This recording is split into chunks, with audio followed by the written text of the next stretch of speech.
Welcome to part 2 of this beam setting saga, where today we're going to concentrate on the red dot pointer up the bottom device.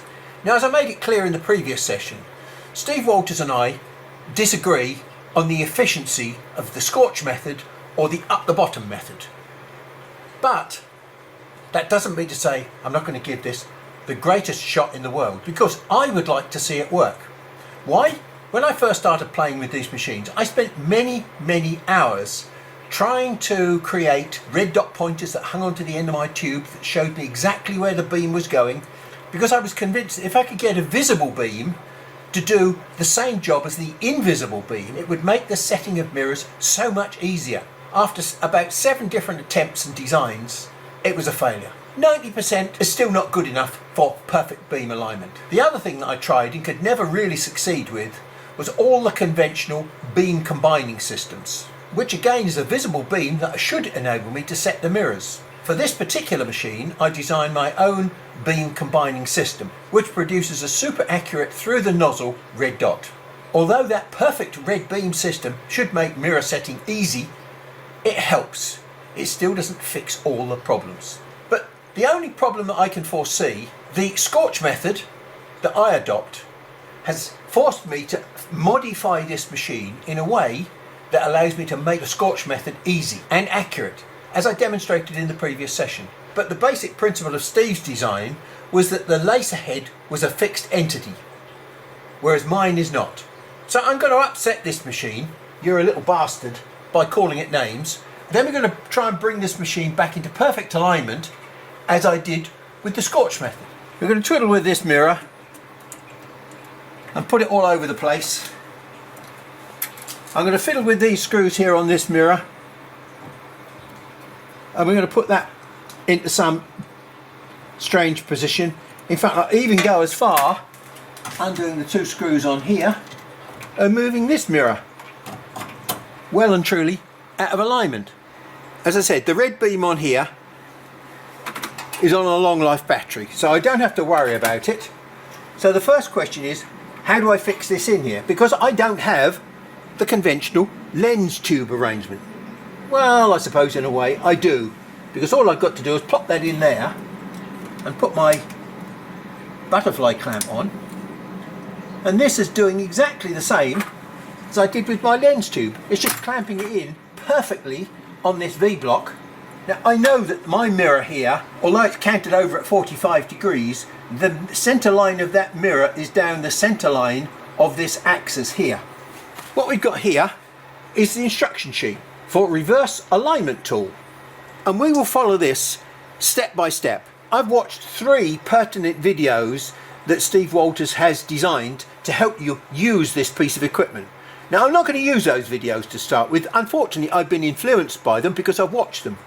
All right, but what I try and do is follow these instructions here to see just what sense these make.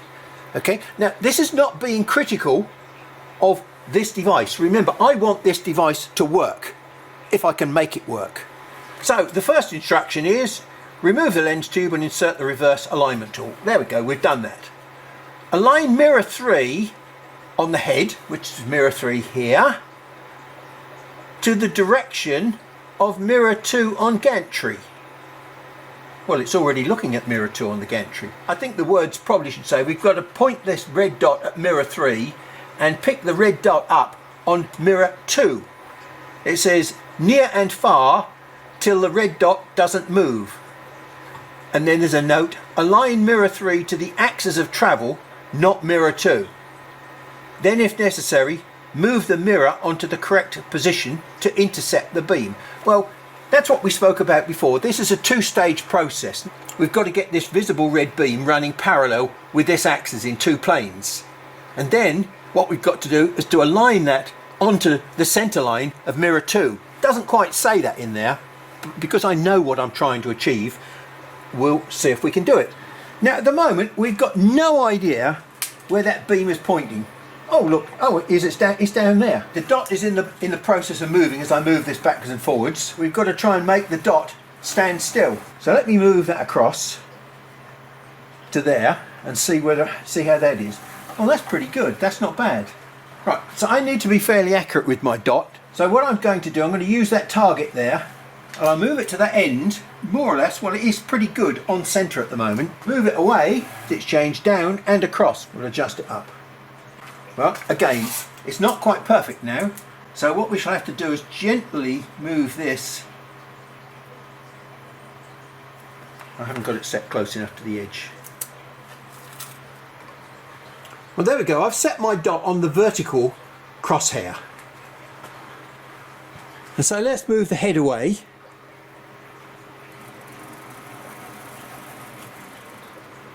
So let me see if I can correct that with a small adjustment. There we go. You see, we've got this iteration problem again, because although I've adjusted it on centre line, now that I've moved it close in, it's off centre line.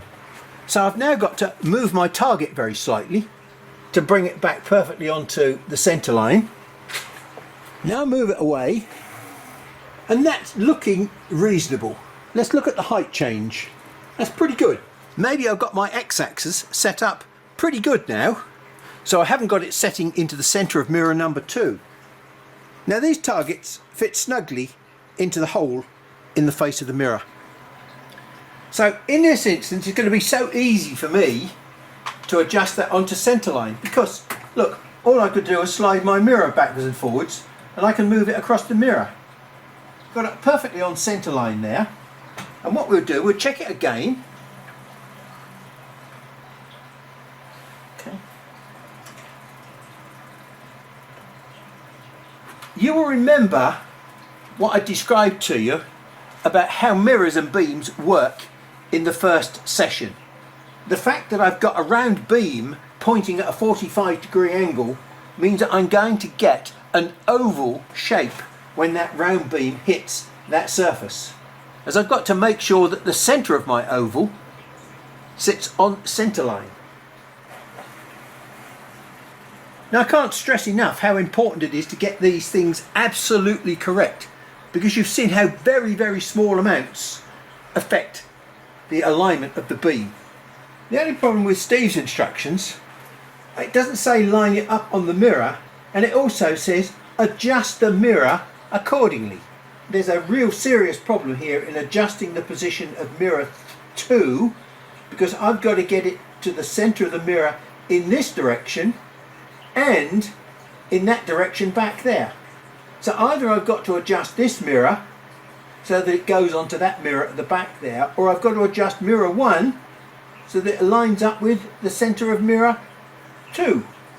Step 2, alignment of mirror 2 with the alignment tool, or conventionally with CO2 laser, is your option.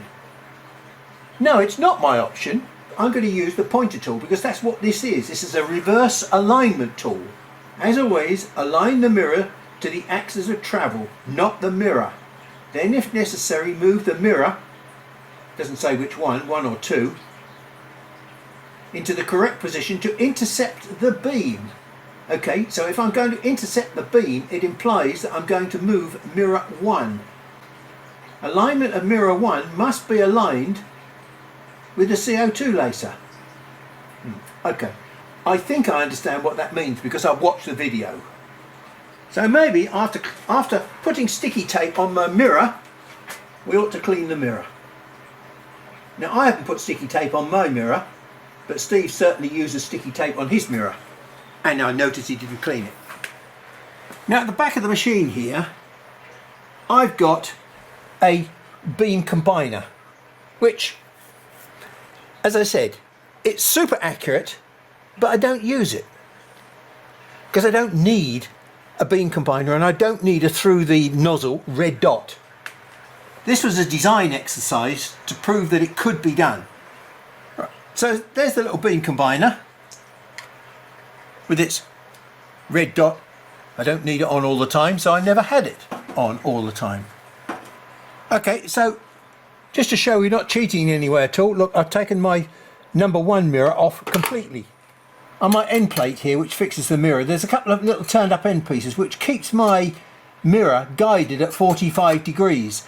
Now, it's not the mirror but it's the frame that gets guided at 45 degrees. So I think you can see my mirror one is completely floppy and adjustable. The camera can't see that face from there because it's sitting at 45 degrees. So I've just laid a piece of mirror perspex in the back face there. So you can actually see what's happening at mirror one. Okay, so everything will be back to front for you. The beam is still coming off of mirror two, but where's it going to? That's the question. Right, well there we go. We know where it is now. And where's it got to go to? It's got to come up here somewhere. So we've got to take that mirror up, just generally get it onto mirror number one. Now I've got to roughly line that up by eye. And up a little bit more. And now it should be on mirror one. We've got a sausage shaped beam because the round beam is hitting mirror at 45 degrees. Now I'm going to go and make some adjustments at the front. Hopefully I'll be able to see what's happening through this hole here. We don't know where this mirror has got to be or at what angle it's got to be. We'll move mirror 2 right to the closest position and we'll see if we can set the beam position into the middle like that.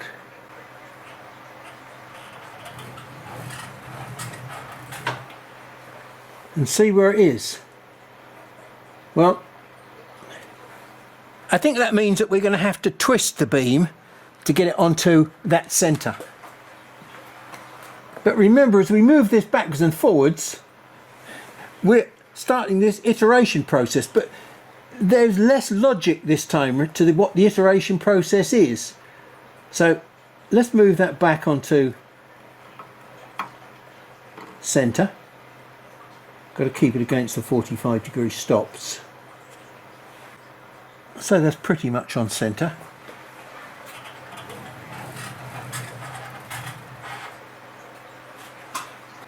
And that looks as though it stayed on centre. I'm going to very carefully tighten up the position of the mirror. So down below the centre line, but in the centre horizontally.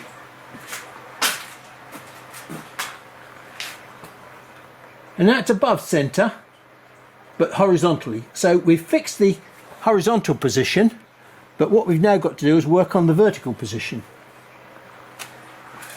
So I need to drop that down very slightly.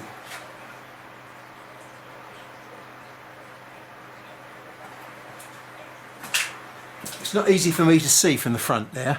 A little bit more, just a fraction more. And that looks to be just a fraction low now.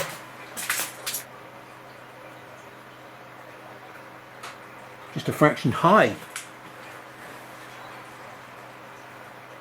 Not far off. Okay. So we bring it towards the tube and it's low. So when we move it away, we've got to get just below centre line. That's what we're trying to match. We've got that beam set up now in both the vertical and the horizontal position. And this is about as far as Steve ever gets. I don't think I've ever seen anything go beyond this point here. In fact, I haven't seen it setting mirror one up as I've just done it there. I've got the red pointer right at the other end of the gantry. So what I'm going to do now, I'm going to pull the pointer towards this end of the gantry and we'll see what difference that makes. Well, it's now on centre and to the right, which is not where it was a few minutes ago. Let's take it to the far right corner and note where our beam is. It's at about 7 o'clock by a millimetre off centre. And close to the back corner, well, it's at about 3 o'clock and half a millimetre off centre. So that's the point that I've got to match when I'm at this far away position. Which mirror have I now got to move? The relativity between mirror 3 and mirror 2 doesn't change when I do this. So there it is at the back, and it's below centre. And there it is at the front. So it's only as I move the x-axis that things are starting to change. So I've got to raise that dot upwards by changing the x-axis, i.e. point the mirror 3. So mirror 3 is now set approximately on centre. So let's move that across and see what happens when I move it across the x-axis. Is it still on centre? I have to keep coming around the back to look because I've got no way of knowing from the front. It's a little bit high. So again, we're into this iteration process. It's high here at the target, so therefore I've got to go away from the other to the other end.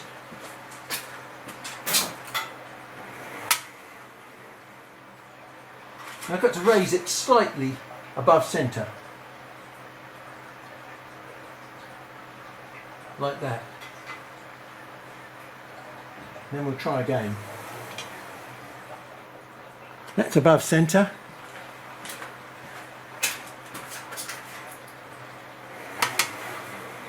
Push the gantry to the other end, the far end.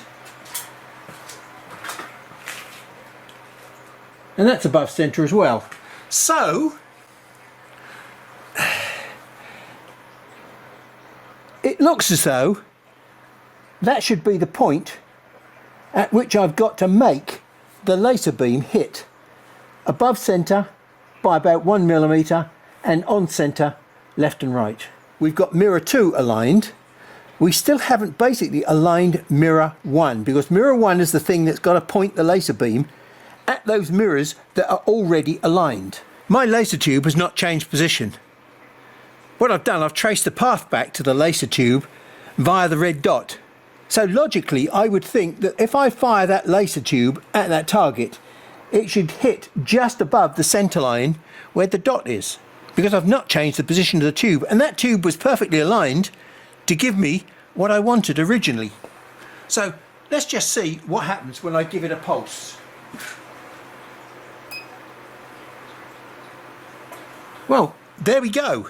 Most people wouldn't have this opportunity. They wouldn't know where their tube was, and so they'd have to fiddle around with the tube and mirror 1. And I can't say what I've done to mirror 1 at the moment. At least the laser beam is in the correct position. Let's go and have a look now to see where this laser beam is hitting. Although I haven't adjusted these screws and I didn't upset these screws, I took the physical mirror off, it's possible that the mirror has gone back in exactly the right position. But the chances are it's out of angle very slightly. So we shall have to make adjustments to these 2 screws. So I don't know where my beam is going to hit. So what I've done, I've stuck a bit of white card in there and we're going to fire a little dot at the white card. Okay. Well, looking at the position of that, it sort of is on the mirror. So we can put a target on the mirror and see where it hits. And then we'll bring the mirror forward and see where the pulse is at the front. At the moment the pulse is right over the left hand side there. So I'm going to adjust that mirror at the back there. That's a long way off the adjustment I had before. A long way. Okay, so now I've gone across to the other side, which is good. Okay, so now we're nearly at the middle. Okay, so we're on centre there, but we're slightly high, so we can drop that down a shade. Slightly low. Okay, new target. This little tag on here, if I bend it forward, when I put it in, it allows me to pull it out. So we now check that. That's reasonable. The oval burn is slightly this way. But for the moment, I'm not going to get too concerned about that, because what we've done, we've bounced our beam off of mirror 1 onto the centre of mirror 2. And let's try and see where we are when we arrive back at mirror 3. Not bad. We're pretty good. So we've got to move that beam back. Now to move that beam back, because of the way in which the mirrors are working, this is going to work the opposite way. So I'm going to have to, I think, go back to mirror 1 and push mirror 1 out. And let's give that a try. Too much. Well, there we go, spot on. Try again, pulse. Pretty good. And now I'll put my little fixture on there and drop the target into the nest at the bottom. And here's where we find out whether the beam is still passing down the central axis. And the answer is yes. So let's verify whether or not that last setting has fixed all the problems. We can do the ABCD test. So there's the back left corner, the back right corner, the front right corner, and the front left corner. Well, 4 dots in the same spot means we've achieved that flat plane that I was worried about. So there we go, 5 clean dots. So the method works. To be fair, I would say it's taken me probably 2, maybe 3 times longer than doing it the normal way. And most people do not have the flexibility to adjust their machines in the way that I have done on this machine. It works. As you've seen, I know what I'm doing. I've got special tools and targets and things to make sure I set this absolutely spot on. I'm afraid Sharpies are not the thing that are going to give you the accuracy that we require. You need absolute precision and patience. Here we are at the end of a successful beam setting exercise. And okay, so up the bottom method can be made to work, but it comes with several caveats. Number 1, although maybe with a bit more practice I would be able to speed this process up, it's not the magic bullet that will help you set your machine up quickly. You still have to understand how light beams reflect off of mirrors, and it gets quite complicated once you've got beyond mirror 2. Aligning mirror 2 up mechanically to get it both correct in the x-axis and the y-axis is not the simple 2 or 3 words that are written on Steve's instructions. Once you get your beam pointed towards mirror 1, you've then got to dump the red dot pointer and go back to the conventional way of using a laser beam. There is no other way to find out where the laser beam is going other than to follow the laser beam around the mirrors. Yes, it helps to set up mirror 3 and 2. It doesn't take all the hard work out of mirror setting or beam alignment. But with the modifications that I've done to this machine and the adjustments that I can make on this machine, I can make this process work. Can you? I can't answer that question. Well, thank you very much for your time and your patience, and I hope you've learned something from these 2 processes.